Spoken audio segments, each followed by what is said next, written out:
Gratitude, gratitude, gratitude, peace and blessings, peace and love. I know you guys are surprised to see me tonight. I was just on here last night, right? Expect the unexpected with Brother Yosef. Expect the unexpected, family with Brother Yosef. For greetings, peace and love.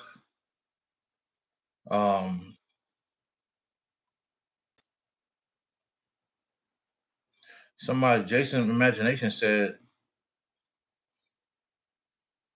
he has digital copies of the book, Sign Language of the Soul.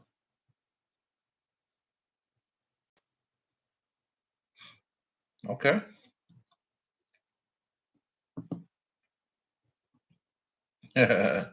Yeah, it is late. You know what I mean? I want to come on here and share some and do a book reading. You know, when you feel it, you just got to take advantage of the time. You know what I mean? I'm literally just walking back in the door from the movies. Actually, I took my daughter to see the Sonic the Hedgehog movie. You know, took my daughter, took my wife, and I did what most dads do in cartoon movies. We go to sleep. So I got my sleep. You know what I mean? In the movie theater. You know what I'm saying? So yeah. You know what I mean? Right towards the middle of the movie, I was out. And I'm a Sonic fan. I'm a Sonic fan. You know what I'm saying? But I was out, family. I was OUT.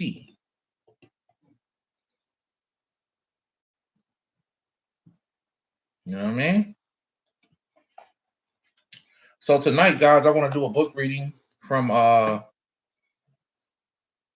was going to read from this book here, Awakening the Buddha Within. Very good book that teaches you how to live the eightfold path. You know what I mean? A book that can teach you how to live the eightfold path, help you understand it. Right? Somebody said let's do both. I'm not doing the sign language of the soul tonight, family. I'm doing Beyond the Siddhas, Supernatural Power, and the Sutras of Patanjali. Really, really good book. I don't know if I've even showed you guys this book before. Beyond the Siddhas. Y'all know I put y'all on the Siddhas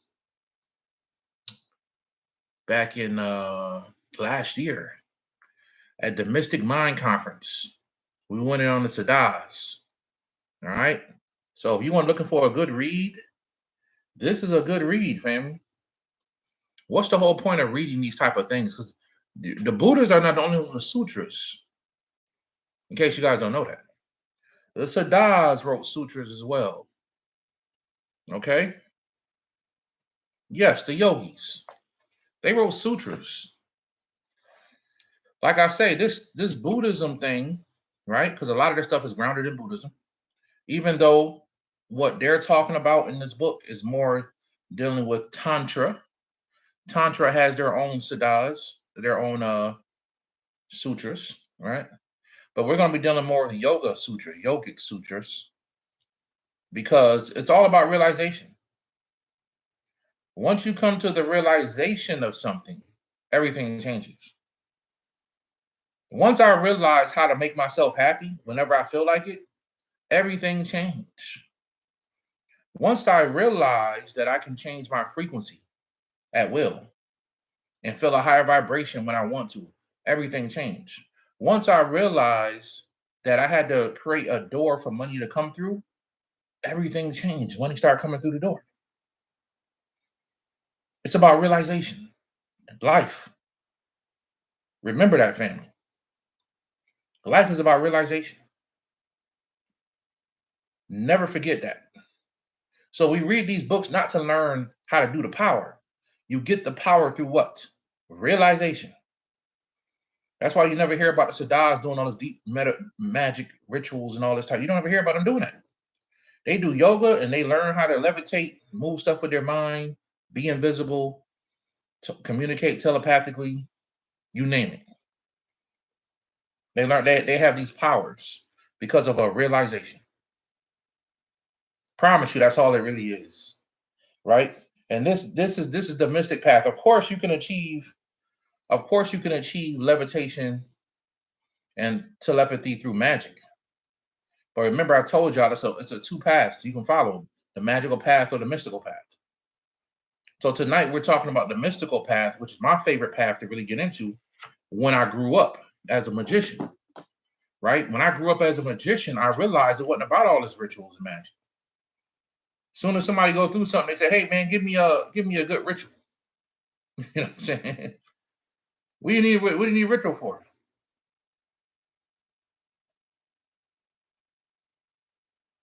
So look at Jason's imagination. He drilling on me, right? He said, "Hey, did you have on khaki shorts and knee-high pants to go with that hat?" Yes, I did, sir. No, I'm joking. No, I didn't have no khaki pants and knee-high pants to go over this. This is new. I just put this on today. You know what I'm saying? When I got back to the house, it was at the door. So I didn't get to wear this one out too much yet. But no, I might put some. Thank you for the advice, though. I might put some khaki shorts on and some flip flops, some dad shoes. Put some dad. I'm gonna give me one of those pouches. What do they call those pouches? Get me a fanny pack. Say, I don't know who that man is, but he going on an adventure today. He's going on an adventure. It's always good to the fanny pack family. I'm putting the fanny pack on, some shorts and some dad shoes. You know how the dad shoes look. Put on those sandals that they strap up around the toes, the feet, and the ankles. Somebody gonna say that man's going on an adventure today. I don't know where he's going, but he's going on some type of adventure. No, I couldn't do the fanny pack. You know, so I could do the sling bags. I can't do this fanny pack. I can't do that. But back in the 90s, even if you was a gangster, you had one of the fanny packs. Everybody wore them things back then, especially if you had the Feli joint. I remember they used to have the Feli fanny packs. You was the man if you had one of those back in the day. You had on the Grand Hills with the fanny pack, the Feli fanny pack, he was the man. Straight up. I literally remember my father having that. He had the Grand Hills with the Feli fanny pack. That was flyiness back in those days. That's for all the 80s babies. Y'all remember those days. But yes. So we're going to get into this tonight, family. I want to read some stuff to you guys to bring some understanding. Once again, this book is called, it's by John McAfee, Beyond the Sadahs.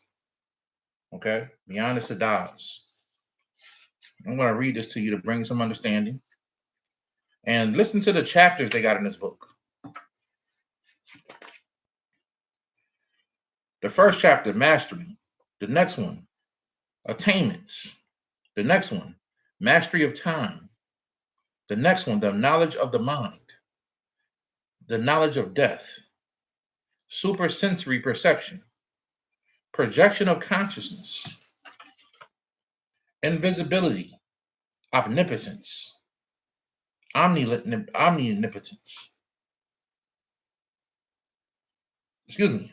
Omnipotence. Omnipotence. So let's read some of this, family. We'll ask some questions. A little more than 5,000 years ago, a race of people moved down from Central Asia and settled in Indus Valley in the Indus subcontinent. Little is known of their origin. That's a lie. But they brought with them a science previously unknown to the world. It was the science of the mind, right?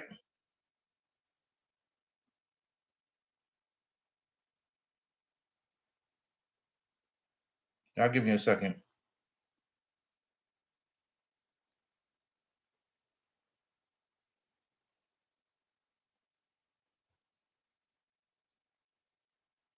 All right. It was the yoga of the mind, the science of the mind. These people possessed arts, technology, and a written language that contained the conceptual elements and images. The conceptual elements and the images necessary for developing into the inner psyche. Excuse me, delving into the inner psyche. They were the Aryans. Now, a lot of people look at the Aryans as Europeans, but that's not who the original Aryans were. That's why the racist group today take the swastika and they flip it around. The original Aryans had the swastika, the one that Lord Ganesha has on his hand. You see Lord Ganesha with it all the time.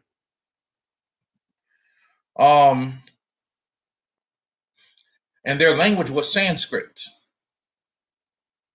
Interwoven within the Sanskrit language were both the conceptual elements of the human psyche of consciousness and the verbal constructs of necessary to reveal this psyche. See, it's all about the mind. That's what the mysticism is all about. You're looking for a realization, not a ritual or spell. Understand the difference. It was an astounding divergence from the language and science known at that time. Mankind had formerly occupied itself with the science of tools and understanding of the external world, how to build, how to hunt, how to sow, reap, and obtain physical security. The arrival of the Aryans shifted the emphasis to the identity of the builder, the hunter, the sower, and the reaper. This is the introduction I'm reading y'all. All right. They sought to understand the workings of individuals as well as the things they did. They were the first people to use systematic science to study their own natures. From this inquiry into the nature of the self-emerged sophisticated system that we know today as the science of yoga, its purpose was to create the foundation from which individuals may successfully answer the question, who am I? The most striking aspect of yoga is how it transcends time and culture. It has transported itself into the political, economic, social, and religious structures of the world, vastly distant both in concepts and in time, from the modern world to which it finds a comfortable home. All right, from the beginning, the roots of yoga are lost in the midst of time. And that's true. We don't know who the first person ever to do yoga is. We do have an enduring verbal description of the sciences dating back more than 2,500 years ago. Definitely way older than that. The Sutras of Patanjali. This writing is foundation of all existing systems of yoga, and it is the most complete description of the science of self-inquiry that has survived from the Aryan pool of knowledge. The word sutra literally means thread. Thread. That's the oldest definition of it. It means thread. In some cultures, they'll say it means scripture. Uses it designates a line of thoughts, right? So it means thread to do what? To pull on a line of thoughts. When you read the sutras, you're pulling on lines of thoughts, consciously and subconsciously. The deepest way you want to pull on a thought, family, is subconsciously, because that's what brings the realization. You know how you be walking down the street one day and then you finally get something. You finally get it, right? You're like, man, I get it now. I think I figured. That happens to me all the time. I could be driving my daughter to school in the morning and something to come across my mind. I say, oh my God, I finally understand. I finally get it. I finally understand it. That's what we're looking for, family. Realization. Coming to realization. All right. He wrote 195 sutras, divided into sections that address the nature of the body and its treatment, the nature of thoughts and its place and process of the living, the nature of consciousness, the nature of breath. However, the third chapter uh, of this sutra, generally to the Siddhas, is the most esoteric and difficult to understand. This chapter on yogic powers, which includes instructions for learning seamlessly impossible tasks, such as levitation. Let me read that again. Y'all can buy this book on Amazon, by the way.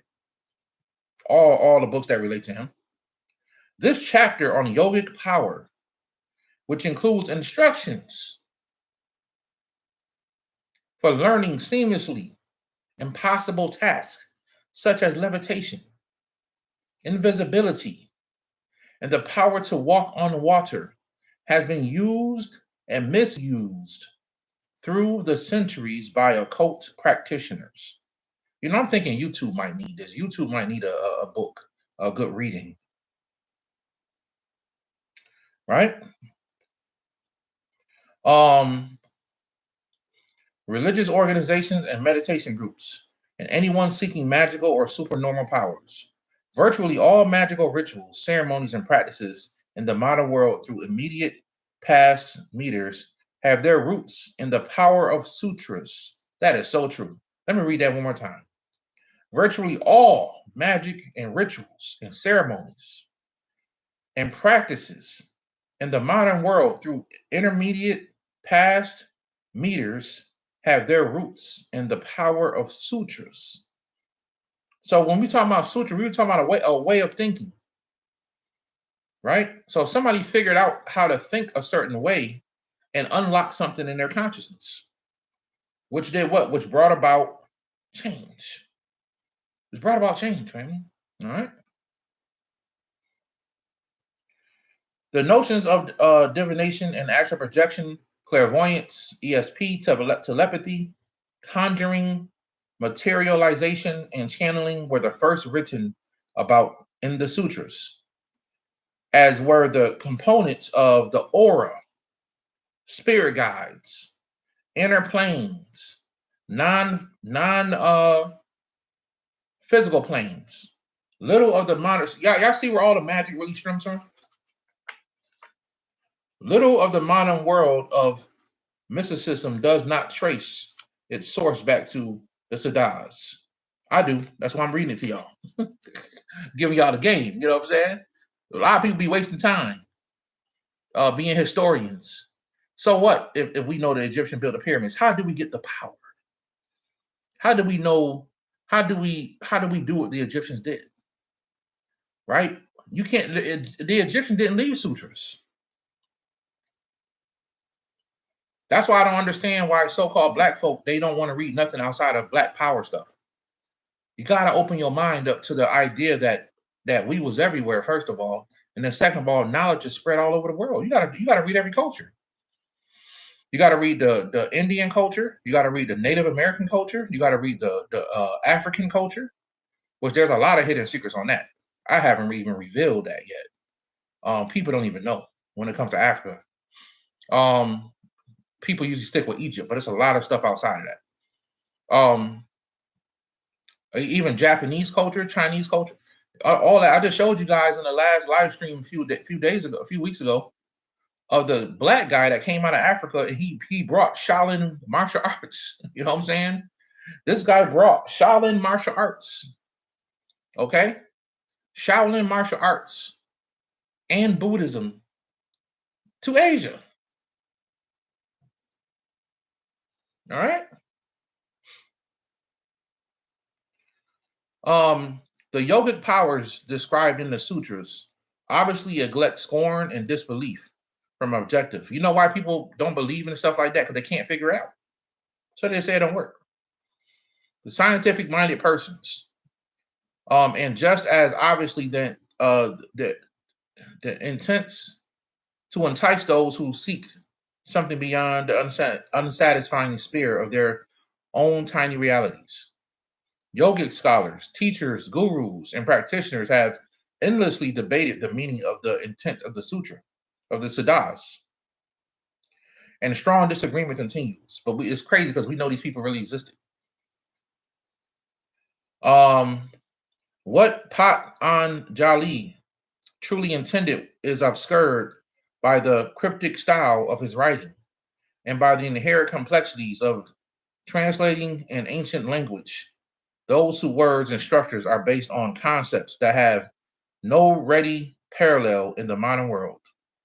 But this much is certain. He was writing about a subject of ultimate importance, and he approaches it with grave seriousness. The fact that he dedicated 54 of the 195 sutras to the siddhas suggests that it was not simply a fancy diversion. He had something special and specific in mind that had substantial importance for him. And therefore, we must assume for the reader, we can unlock the mysteries if we choose through the simple process of self-observation. For the subject of the sutras is common to all of us. It is ourselves. Whatever Patanjali was attempting to describe, the object of description resides in us. Using his words as a pointer, we can look in the direction of that he indicates to see the reality that he could only coarsely represent with words. The intent of the book is to peel back layers of words that hide the truth beneath the siddhas. All right. I like that intro. Sutra 3.16 states that through proper practice, we can learn to see either the past or the future, as if we were actually happening in the present. If we were to remove the sutra from the context, these powers simply look at it objectively. And what will we see? Is there anything up in the sutra that we could relate to in our own existence? Does it shed light on any internal process, that part of our being? Please look within yourself. It is a serious issue and requires a serious inquiry. All right.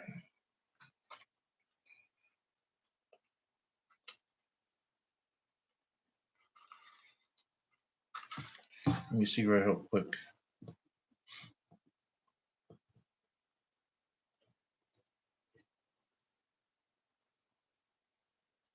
I like that. Yes, Jason Imagination says some things cannot be learned, they must be remembered. That's true. That is so true because that's what happened to me, family. I remember parts of myself as a teacher. I remember parts of myself doing spiritual things. Every past life I had, I always had books next to me studying some type of spiritual thing. Always. And what a coincidence in this life, I have books next to me. So I'm pretty sure my next life, which definitely won't be on Earth, I'll come back and remember, hey, when I was there, I had books. All those lifetimes, I had books. You know what I mean? And then I came to a realization, which led me into the mysticism, that we look at the same things over and over and over in books, and you can be an intellectual in metaphysics. Let me be clear on that. I want y'all to really hear me when I'm talking about that. Listen to what I'm saying. There's a lot of people on YouTube and the internet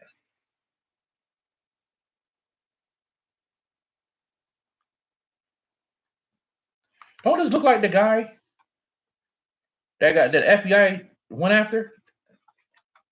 John McAfee? Didn't he own that? Isn't he the guy that owned that had that information from the government and they end up killing him?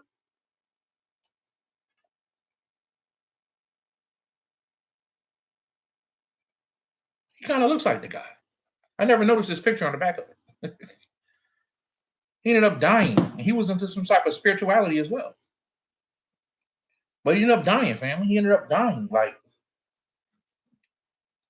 yeah, they said it was suicide. He owned a cybersecurity company. Is this the same guy?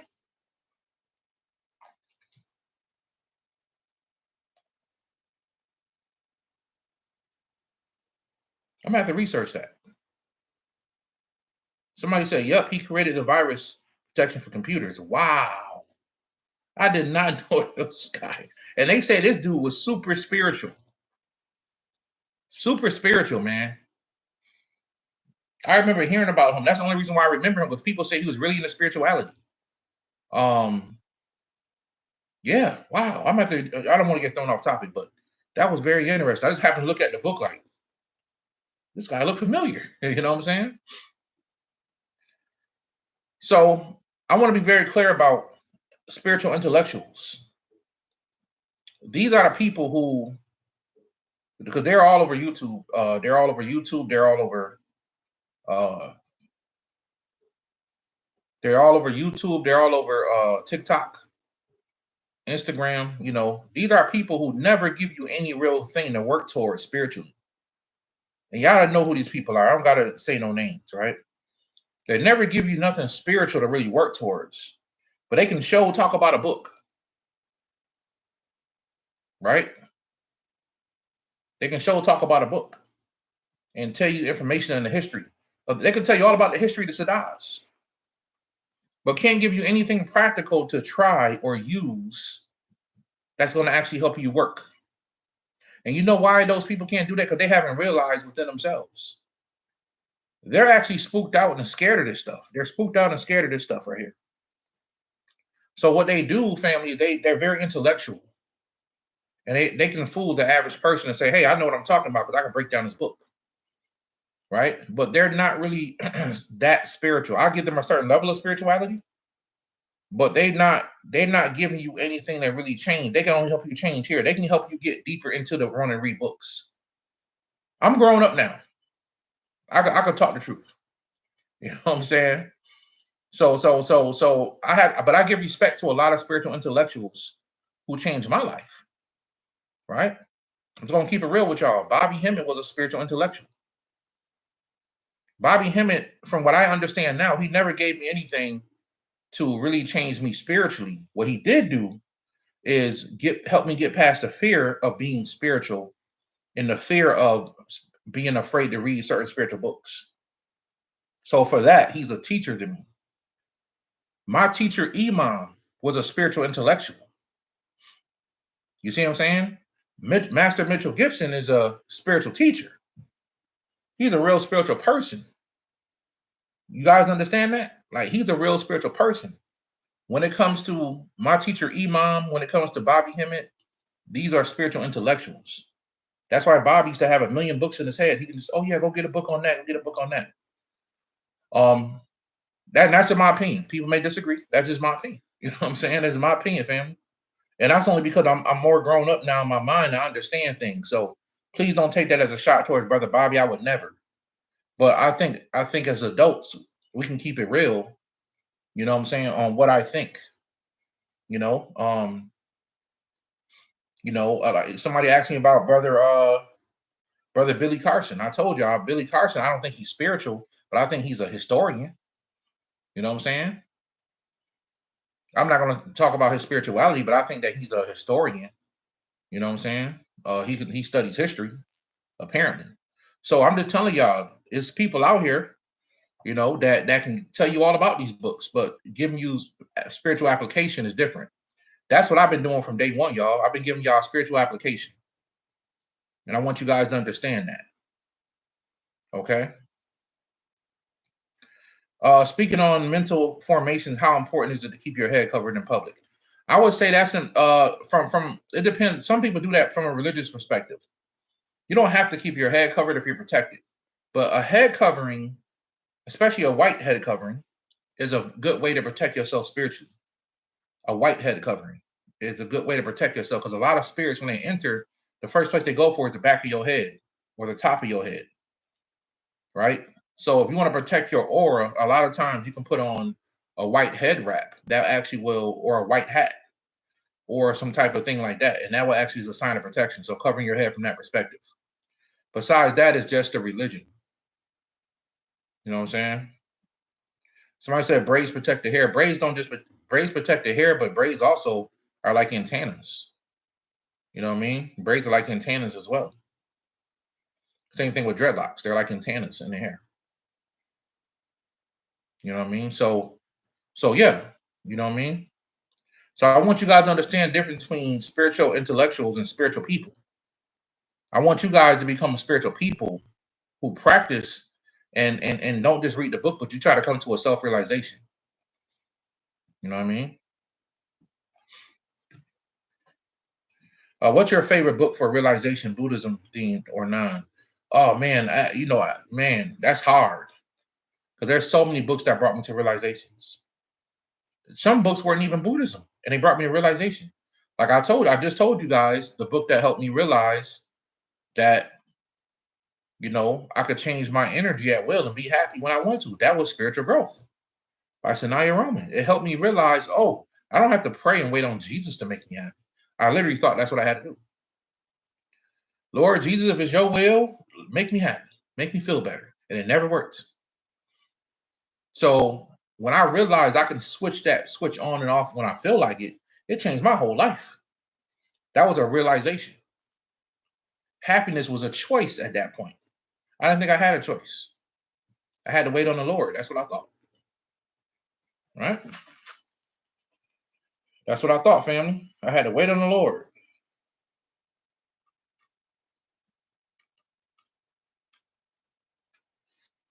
All right, let's read a little bit more of this, y'all. There's one section I actually was trying to read.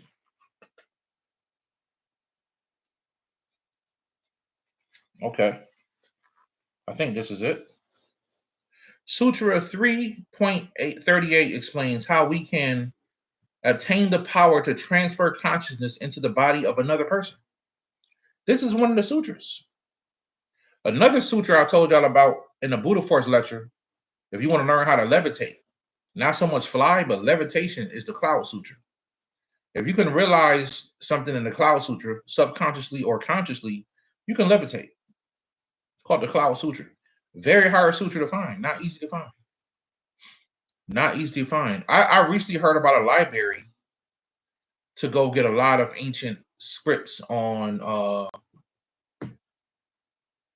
different scripts from all over the world. It's a library. I don't want to tell y'all exactly what it is, and I want y'all wasting y'all time. I'm gonna go there and figure it out if it's worth it. And if it's worth it, I'll tell you guys about it. And apparently you can go to this place and get a lot of ancient scripts, original books, stuff like that. And believe it or not, I actually heard the Library of Congress actually has a lot of original books as well. That's a whole nother story. I used to have a card to the Library of Congress. I literally drove the same day I went to get my world passport. I drove into that. I walked down the street. It's crazy because who was there? Alex Jones was there that day. This is literally January 2020. So this is like back 4 years ago, back in 2020. It was January. I never forget. Me and my friends, we drove from upstate New York. It was a 6-7 hour drive. No, about a 7 hour drive. Yeah. And we drove all the way to DC. And was it 7 hours? Somewhere around there. Long story short, we got there and Alex Jones was there. His whole, thing where they was marching down the street. So we parked our car, took pictures. We was waiting on our world passport. He told us to come back in an hour. So we walked down the street to the Library of Congress. And do you know they'll give you a free ID card? And it's considered a government ID. Ain't that crazy? So I'm going to tell y'all a little bit of game, a little bit of secrets. That's actually one of the first tribal IDs I ever had.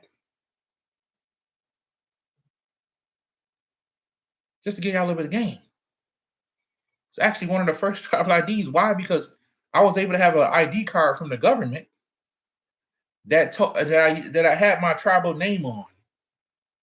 I had a tribal scarf on, hat, all that. And it was a Library of Congress card. So it looked super official.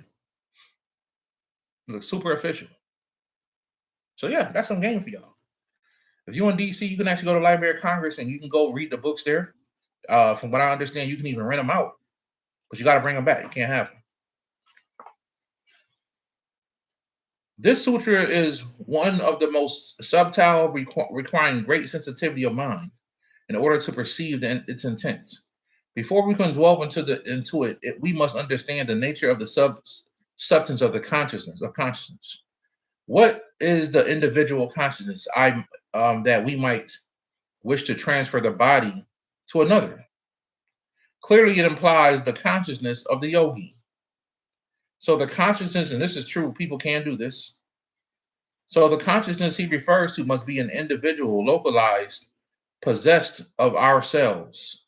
It must have the relationship to the individual sense of I. And what is the relationship? Is consciousness a possession of the I, or is it the I a possession? See, it's things like that that you got to try to understand. Is consciousness the possession of the I, or is it the I that is a possession of consciousness? Or is consciousness, in fact, separate distinct from that sense of I? Or is consciousness something totally different? If you observe your thoughts and perceptions, you will see that consciousness always has an object. You are conscious of things. Each of us is conscious of the environment, of feelings, of thoughts, of light, of dark, of sound, touch, and of smell. Consciousness appears to be separate from the objects of what it is conscious of. Think about that for a second.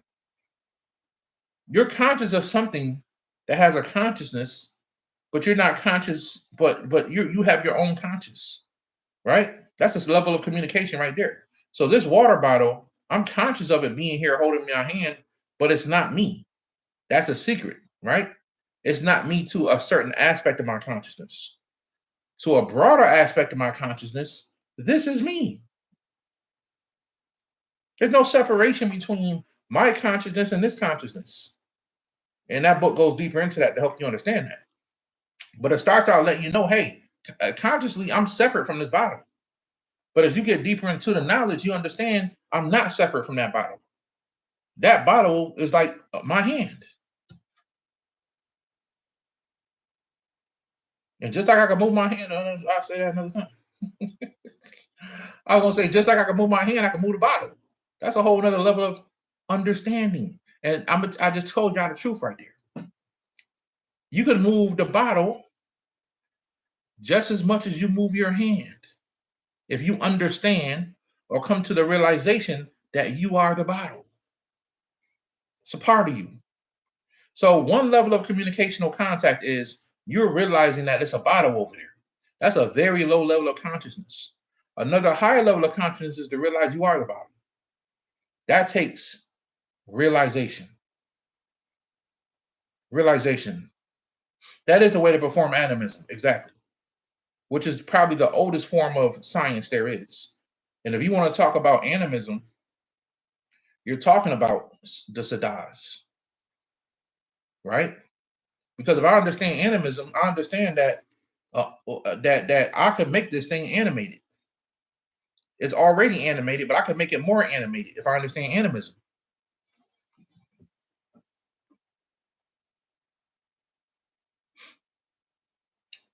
Let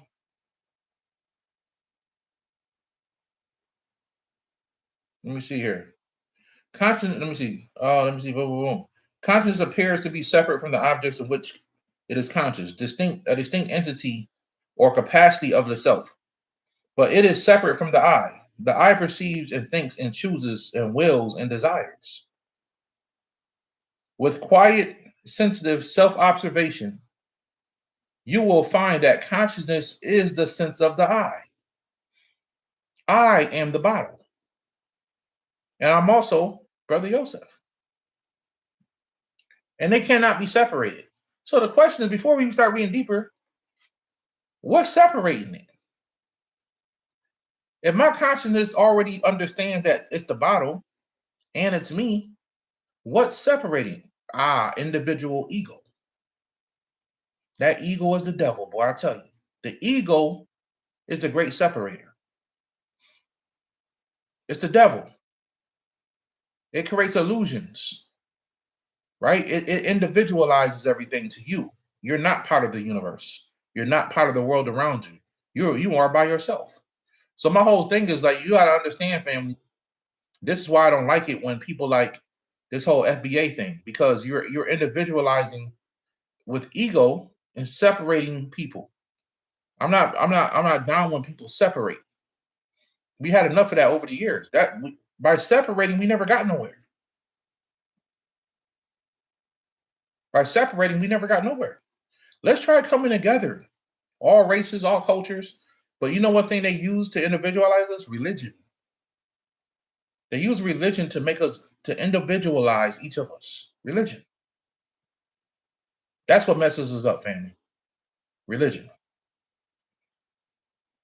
But this consciousness is not the awareness that Pananjali addresses.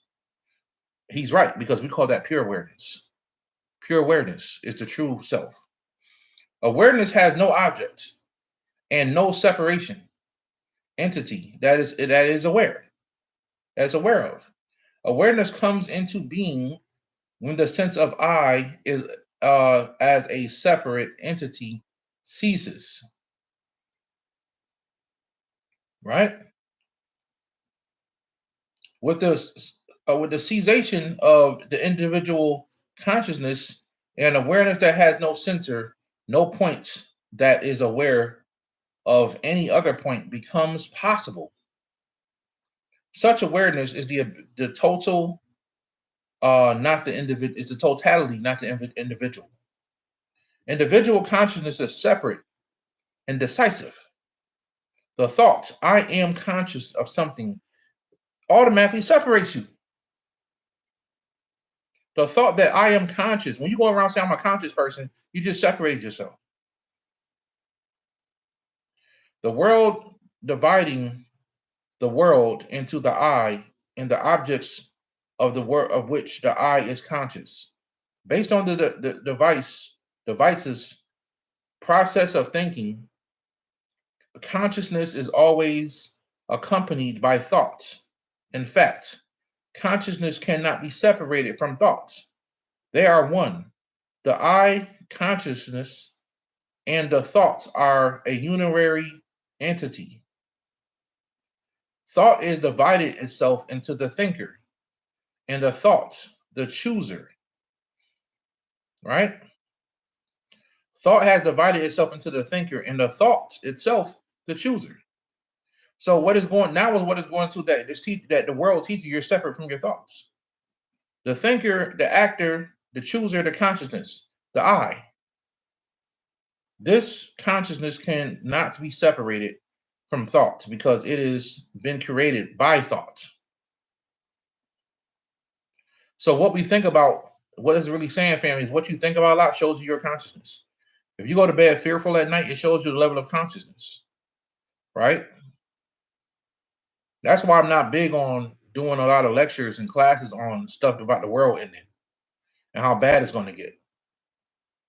You know, I don't mind taking those hits on YouTube or taking those hits on Patreon or anywhere else by talking positive things and not trying to scare y'all all the time about what's coming. A lot of people want me to talk about this the different rituals that the Pope is doing. And I'm telling you, it don't matter. You know why it don't matter? Because nobody really knows exactly what he's doing. Don't worry yourself about things you can't control. The drone thing is UFOs, without a shadow of a doubt, but it's also the government using drones to distract people. They want you to think that it ain't UFOs, it's drones up there. They know right now the intensity is increasing with UFOs. Can't nobody deny it no more. Even Christians in churches are talking about ETs and UFOs now. Muslims are talking about it. Catholics, right? Religious Buddhists. Everybody's are talking about these UFOs in the sky. But some people are starting to believe there's nothing but drones. Why? Because the government. The government. All right.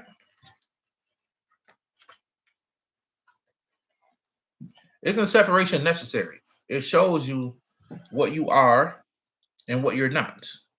So shouldn't we just observe while separated so we can learn who we are? Yes. So that's a good question. So there are times when in our true state we shouldn't be separated, right? But because of the way people think, yes, you have to separate yourself sometimes. It shouldn't be like that. As in the world, we all should be together and not separated. But yes, in the world we live in today, because of the way people think, you have to separate yourself. You have to. The consciousness wants to separate itself because it doesn't want to be about somebody around a negative person or a person that's going to bring the consciousness down. It doesn't want to do that. So sometimes separation is necessary, and it will be necessary until people learn spirituality. They learn to get out of these religions. Religion is the great separator. But next year, I call 2025 the great separation for a lot of reasons. And next year, we will see. You will see. A lot of things are going to separate next year. The way it's going to be made clearly. What side are you going to be on? All right. So yeah, sometimes separation is necessary, but in our true nature, we shouldn't be separate. We should all be together. But the truth is, we are all one consciousness. Whenever when they want to perform a mass ritual on people, what do? They go kill one person and make everybody pissed off because the whole world is pissed off. Just by them thinking on the same level, they can feed their ritual. The ego is created for self-preservation. Subjective experience is the result of the ego. Observe both. Yeah, that's true. Observe the objective and the subjective realms. Exactly. So yeah, ego does want to self-preserve itself. It wants to believe it's real. The name your parents gave you, that person in you wants to believe it's real so bad. That's why nobody wants to die. The ego's hanging on. I love the story of Shaman Dirk when he talked about his death experience. When he talked about he was dying, right? He was getting ready to die. And he said at the last moment, the spirit yelled from the other side, said, "What are you doing? Let go. Why are you trying to hold on? You're just causing suffering." And he said he stopped trying to fight and he just let go and there was instant peace. He didn't want to die. The ego didn't want to let go. That happens a lot. The ego doesn't want to let go. So nobody, like what they say, everybody want to go to heaven, but nobody want to die. That's one of my favorite movies of all time too. Marked for Death by Steven Seagal. Everybody want to go to heaven, but nobody want dead. When it comes to educating the youth about what pertaining to spiritual knowledge, is it best to let them discover their path or help guide because it's hard because herd steering people off path is consequence. So I would never, unless they're your own personal children, I would never try to just teach a bunch of kids spirituality unless their parents are involved. Because if you teach them how to act and behave spiritually, and their parents aren't enforcing that at home, you're kind of wasting your energy with spirituality. Right? You're wasting energy. And you definitely shouldn't be, you should. So in the spiritual, and you definitely should waste it on adults. So what do? We wait for people who got questions about spirituality to come to us. Because if we're trying to talk to people about spirituality on a consistent basis, who don't really care about spirituality, that's ego. You're being egotistical. Why would you keep trying to shove it down your family's throat that they need to be spiritual and they don't care about it? I know why you do it. You love them. You want them to be safe. But guess what? No matter how hard you try, you can't save your family. When you die and they die, they all got to give an account for their own stuff. You can't save them. So get that. So don't even think about that, family. And even with the children, you don't want to waste your energy. You could teach them, and then they send home, and the parents are drug addicts, or they're fighting each other all the time. What's the point? You're wasting your energy, family. What is the difference between a baby god and a demigod? I don't understand what a baby god is. What do you mean by a baby god? And I just Sadah's baby gods. Oh, okay, I know where you get that from because you heard me say that with the Sadahs. So a demigod is a half god. Half god. A god starting out to be a God. We call them baby gods just to help you guys understand. So a God that's starting out is a God that's usually it's a human that has achieved immortality. That's a beginning part of you becoming a deity, is when you achieve immortality. Now you can achieve it when you die and you never die again, or you can achieve it in the physical world as far as being a god, right? But it's a god because you still have a lot to learn about being a deity. So a demigod is a half god. It's a person. A demigod can also be a person who deems himself a god because they have a lot of power. That's kind of what the Anunnaki did. Anunnaki deemed themselves gods because they have a lot of technology and power. Brother Yo said, will there be more appearances of so-called prehistoric creatures? Yes, absolutely. Absolutely. That's why everybody need to, just in case some crazy stuff pop off, you need to have something in your house to protect your family. Everybody, it's just my opinion. Some people don't like guns. I understand. I'm going to be a type of person I'll never forgive myself if something pops off and I never have a gun to protect my family. You see what I'm saying? Because that's the first thing my family gonna come in. Where was your gun at? Well, I gave my gun away. Well, why did you do that? And I'm the type of person I try to keep negativity all out of my life. Brother Yo said, will there be more appearances of so-called okay, I understand. If nothing is real in this illusion and all of light or existence comes out of darkness as thought forms of the creator, we are all the creator, nothing. What does that mean? What really is nothing? That's a good question for Anubis. I'm telling you, y'all questions are really going on another level. I like that question. What is nothing? Take a special person to answer that question, first of all. What really is nothing, family? Nothing is something. They just call it no thing. But why do they call it no thing? A no thing is still a thing. But it's a thing you cannot perceive. It is a thing that you can't perceive. You don't understand what it is. The nothingness. You know it's there. You can sense it, but you can't really perceive it. You can't give it shape or form, but it's there. Right? So what that really means is that, yes, you are a part of the creator, but you are also part of the nothingness. And what does that mean? That means that's something that you can't perceive. That's a part of yourself that you can't perceive yet. If you could, then you would turn into a dragon right now. If you could fully perceive that part of yourself, you would turn into a dragon. You would turn into whatever you need to turn into. All right? So that's what nothing means. Nothing simply means something that you cannot perceive. We call it nothing. Or the scientists call it dark or black. They call it dark energy. Dark energy is another word for we don't understand what type of energy it really is. We kind of understand what it does, but we can't fully perceive it. We can't fully grasp it. So we call it dark energy, which is the universe is mostly made up of. When it comes to observation of consciousness, the science experiment, do you think let me see.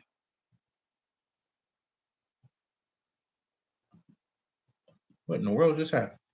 Okay, do you think do you observe not exist until you observe them? How does this play into realization? So when you realize something, it becomes real. When you realize it, you make it real. When you realize it, you bring it to fruition. You bring it to reality. It doesn't have to be an object. It could be something that could be life changing. It could be a new part of your consciousness. Now, once again, spiritual growth helped me realize I had power that I didn't know I had to change the way I felt. It helped me realize that. You see what I'm saying? So when you learn to observe things differently, you realize things. I literally constantly practice the art of realization. There's a book called The Art of Realization. You might want to get it. I don't know the author. Can't remember the name of the author. But it's a book called the Book of Realization. You need to learn how to realize. Some of us don't think deeply enough. We think basic surface level. Put away education. Do you know your education is training? And it's not, you can't use your education to get into this stuff. It's not going to work for you. When you read a lot of the story on the majority of these Siddhas and the majority of these Buddhists and these guys, they weren't college educated. The original Buddha was, because he was a prince, so he was educated. But a lot of the Buddhists that came after him and a lot of Siddhas, they had like third grade educations, if you want to call it that. They could barely read. Some of them could barely read and write. But they came to these incredible realizations. Some of us had grandmothers and grandfathers that could barely read and write, but you got some of the greatest love, right? You got people that have opportunity to learn things on all different type of levels. They don't know how to love people.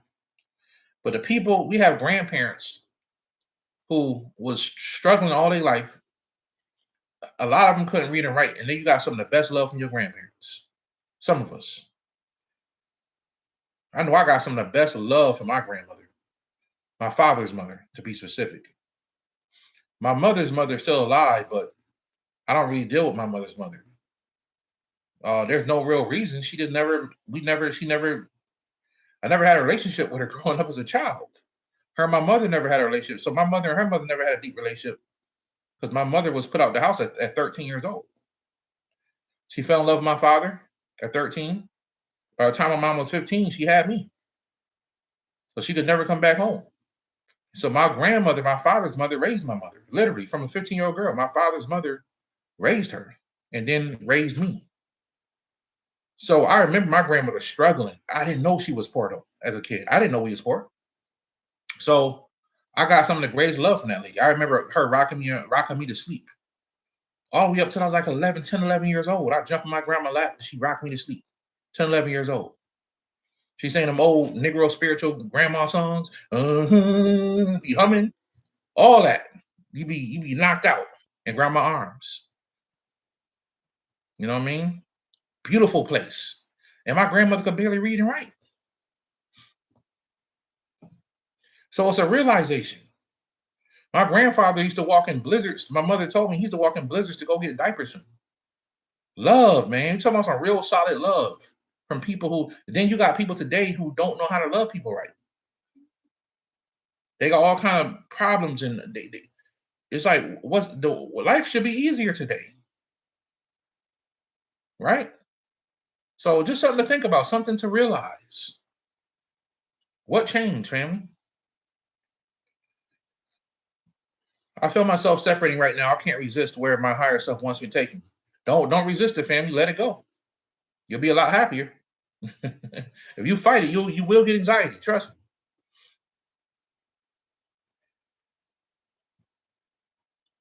If you run, you're a runner. If you swim, you're a swimmer. But if you flow, you are a flower. You know, I was listening to a song the other day. I got a playlist, and what's this guy's name? He had the album Channel Orange. What's that kid's name? Y'all tell me his name. Frank Ocean. That's his name, Frank Ocean. So Frank Ocean had the song Swim Good, right? And I know he's a homosexual man. I don't know what he was talking about in that song, right? But in my mind, I'll take it back to my spirituality when I left the church. Right? And it's like whatever he was thinking about in that song, he's gonna go. He's saying look, I'm about to go for it. I'm gonna kick off my shoes and I'm gonna swim good. I'm gonna swim good. I'm about to dive in the ocean.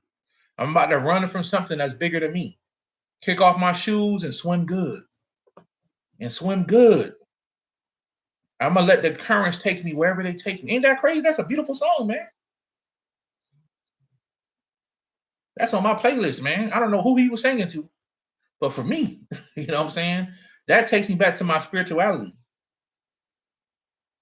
When I was afraid, when I didn't know who to turn to, I was on the edge of divorce because my wife was still in the church. My brothers and sisters, my mama, everybody turned against me. All my friends stopped calling me. Everybody told me I was crazy. I'm about to dive in the ocean, y'all, and I'm about to swim from something that's bigger than me. And I'm gonna let the tide take me wherever it go. I'm gonna swim good. That's what I got in my mind when I hear that song. Right? There's another song I listen to. It's a Christian song, gospel song, John P. Key, and it's called "I Shall Behold Him." Right? I don't think about Jesus Christ, beholding Jesus Christ when I hear that song. Even though they say Lord, and I'm talking about Lord Indra. I'm thinking about my spiritual father. I've seen him before, but I'm gonna see him again. Right? And that song almost bringing me to tears when I listen to it because it makes me think about my spiritual parents, my spiritual mother. I'm gonna see my spiritual mother again one day. You see what I'm saying? Yeah, Grammy. Yeah, somebody said not the humming. Absolutely. Granny used to be humming, and she used to be cooking in the kitchen. Like, Grandma, I got a headache. Come here, baby. And boy, I mean, 2 minutes, you out. You wake up on the couch like, what happened? What's going on? I literally, like, probably like 10 or 11 years old is the last time I heard my grandma rocking me to sleep. I was a big boy too. At 11 years, I was so tall. Granny put me right in her arms, not rocking me to sleep. She died right before my daughter was born. I was so hurt, man. That was a painful one there. When Granny died, and I told her I was having a baby, I said, Grandma, I'm about to have a baby. And she was like, oh, I want to see her so bad. And Granny passed in April of 2015, and my daughter was born in June of 2015. Yep. Let's see here. What are the things you can do during meditation that isn't talked about in spiritual community? And can you do spells without supplies? Yes, you can. You can do spells right in your mind. You can do spells right in your mind. Your mind is an altar. Your mind makes the altar work.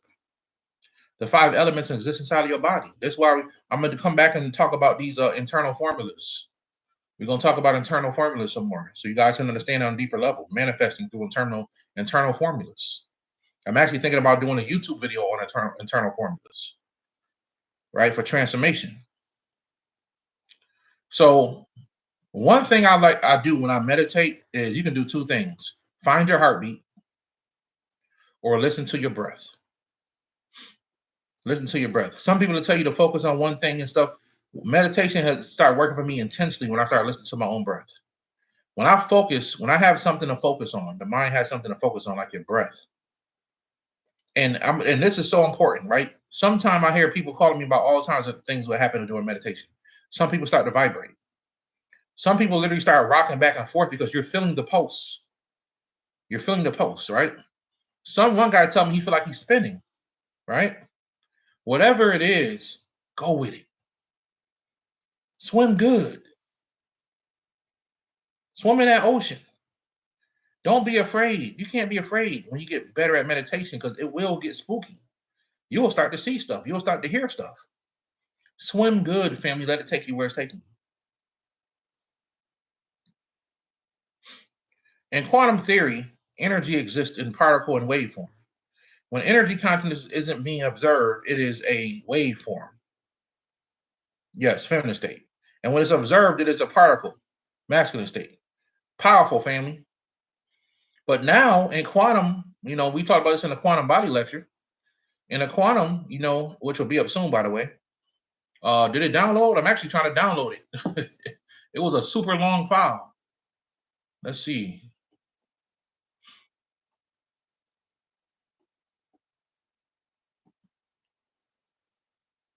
Still didn't download. What is going on? I gotta figure that out, y'all. So now the ones and zeros can be looked at as the same, which cuts time in half. Google just came out and said that the chip date, not Google, somebody sent me a thing that scientists, I can't remember who sent it to me, but scientists are now figuring out how to time travel on the internet. They figured out time traveling on the internet. The quantum world is making everything possible. I told y'all in the quantum body lecture, if you want to enter the quantum space consciously, look at a Sri Yantra. You're looking at the quantum world. The quantum. I didn't give y'all those words to recite while looking at the quantum just to play around. That stuff I did for years. See, I do things and then I put it down because I've gotten a certain result from it, and then I put it back. Sometimes I mix things together to see if I can get a result from it, and I do.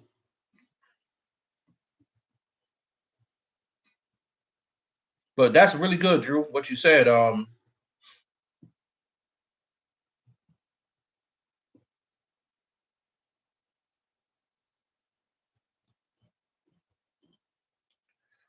Bingo teacher Joseph, I aim to text spiritually and my ex and my daughter to no avail. Okay, okay.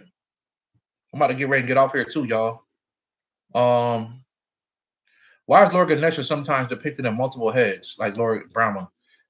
For a lot of reasons.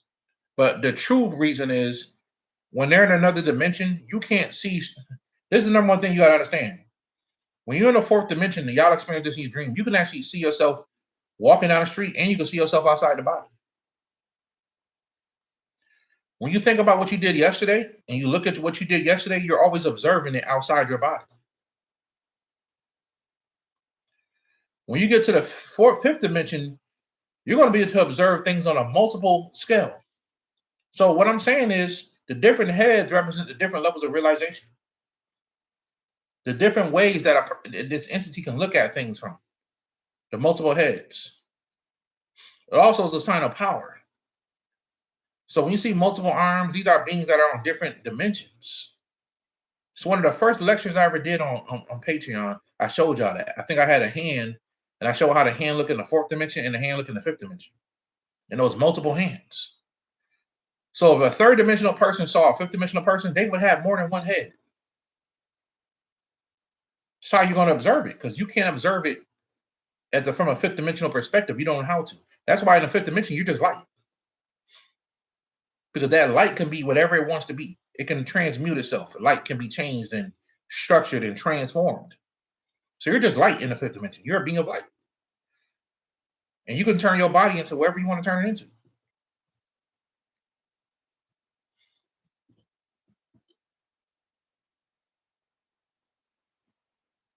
Does that mean technically everything in the astral is nothing?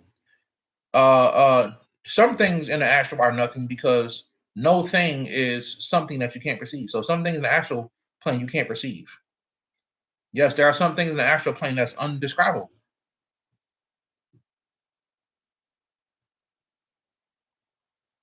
It's undescribable.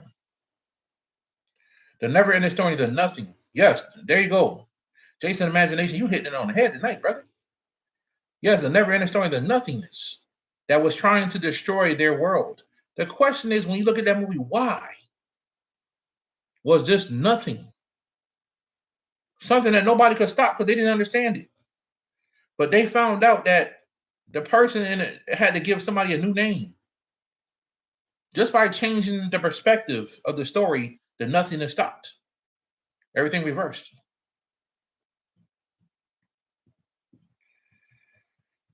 Realize, exactly.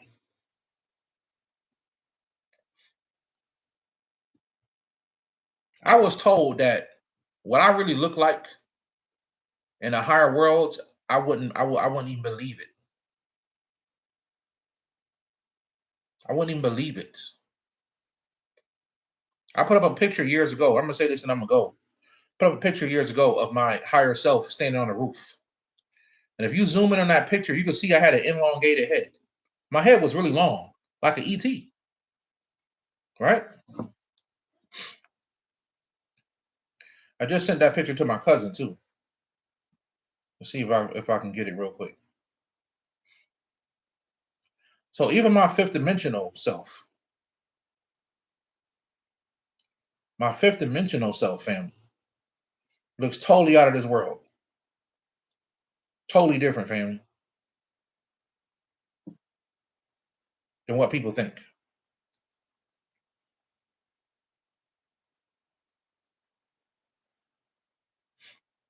This is a blurry picture of it, but you can see my head right there. It's elongated. Right? And here's a picture, by the way. Can't make this stuff up, man. That's old. That's 2014. Can't make this stuff up, family. That's why I say check your spiritual teacher, see who can show you the work they've been doing. Everybody can't show that. And I'm not saying that to put people down. I'm challenging people spiritually to say, hey, evolve, family. Let's evolve together and let's grow together. You know what I mean? Let's really talk about some evolution instead of just some intellectual stuff, because nobody's growing from that stuff. You know, I can talk about what the government doing so much, and then I have to talk to y'all about growing and elevating. You know what I'm saying? So the point I'm trying to make, family, is that I'm thinking to myself, if I had an elongated head, you know, in that picture or that video, you know what I'm saying? If I had an elongated head, you know, maybe I look like a gray alien. You know what I'm saying? Maybe I look like a gray alien, right? And one day I'm on my land a few weeks ago. You guys seen the picture, and I had an eye that looked like a eye would be like a gray alien. You guys seen that picture, right? And you know what's something funny about this picture? If you look at the light, it's not coming out of the sun, right? The purple light ain't coming out the sun. It's coming from the bottom. And I'm just taking a picture of myself in the sun, snapping pictures, right? So a few days after that, y'all, I had a dream. And I saw somebody looking at me in a dream very intensely. And I'm thinking to myself, why is this person looking at me like this?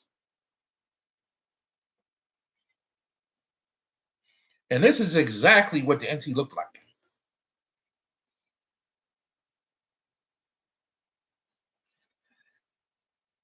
And I was so weirded out by it, I just kept it moving. And in this dream, I was watching another person in my tribe. I was watching them in their dream state. And they were walking down the street with their sister. I don't want to say their name, but they're walking down the street with their sister. I watch people who are around me just to make sure they are who they are. And a good way you can find out about people's truth is through their dream state. So I'm watching this person in dream state, and across the street, just standing mad tall, like maybe 12 feet tall, is this entity. I'm looking like this, and he just looking at me like, I'm like, well, who are you? And I was kind of weirded out. I just kept walking. But it's so interesting. After I posted that video, I saw a being like that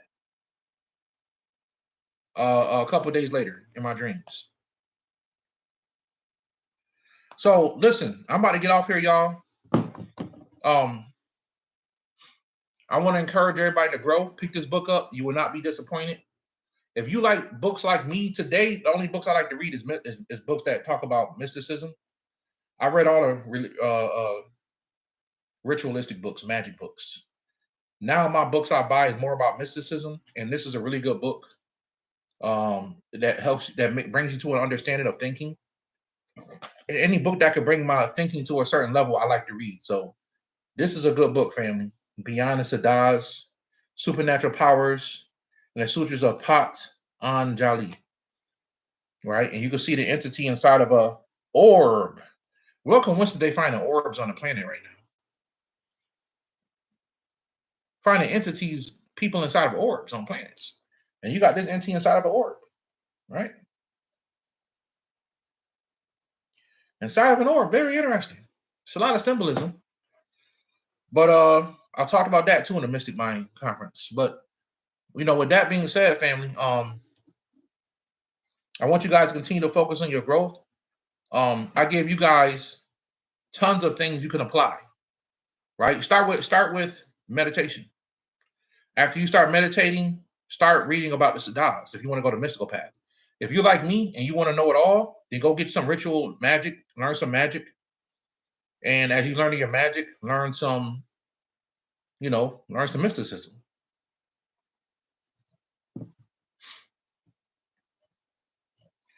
Yes, Quincy, thank you. Yes, I'm gonna talk about the Venetians, the Omni Lords. I'm thinking if I could do a video on that.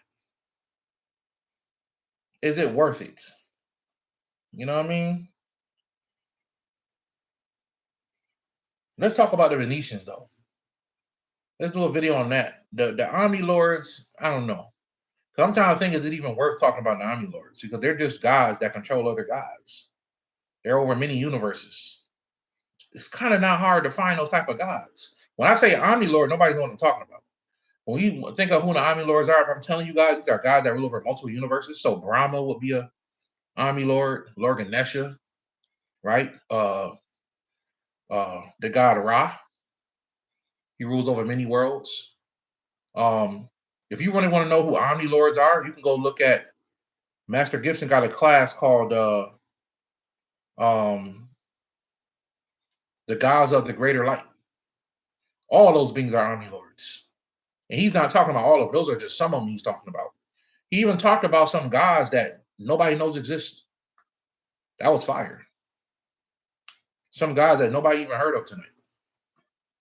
Thank you, Drew. Thank you. Thank you. I wanted to be on here another 2-hour one, but you know, y'all got me last night and tonight. And I'm preparing for next year to give y'all some more fire. So also don't quote me on it, but next year I'm actually thinking about doing a meetup. If Patreon people are in Texas, thinking about doing a meetup with you guys. Maybe we can get it to a park, chill out, talk. You know what I mean?